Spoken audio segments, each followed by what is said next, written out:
बबन आव्हाड यांनी त्यांना जी सहकार्य करण्याच्या दृष्टिकोनातून कुलभूषण पाटील असतील, मतमोजणीचे जे प्रतिनिधी असतील यांच्यावर जो लाठीचार्ज केला, मारहाण केली, या सगळ्याच्या गोष्टीचा निषेध करण्यासाठी, तसेच नुसतंच आमच्या कार्यकर्त्यांवर किंवा आमच्या पदाधिकाऱ्यांवर मारहाण झाली नाही, तर जळगाव शहरातील जे सगळे पत्रकार बांधव आहेत त्याच्यात आमच्या 2 पत्रकार भगिनी सुद्धा होत्या.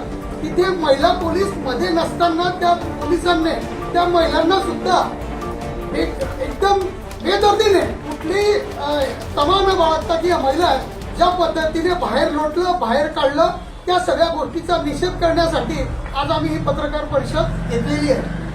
मूळ मुद्दा असा आहे की कुलभूषण पाटील आणि मयूर कापसे यांची मागणी होती की आमचं रिकाउंटिंग करा, आता फेर मतमोजणी करा. ही जी मागणी आहे ही कायदेशीर होती. अवघ्या 15 मिनिटात ती पूर्ण होऊ शकत होती.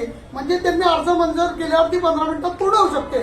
पण विनय गोसावी हे कुठले तरी भाडगिरी करताय, त्यामुळे त्यांनी ती मागणी मुदतीत घेतली नाही, नंतर फेटाळून लावली. मला एकाच मतदार संघात जर 19 प्रभाग होते आणि 19 प्रभागांपैकी काही ठिकाणी ती मान्य केली जाते, काही ठिकाणी ती मान्य न करता फेटाळली जाते, याचा कुठेतरी या भ्रष्ट निवडणूक आयोगाचा वास येतोय. म्हणून आज खरी पत्रकार परिषद घेतली जात आहे.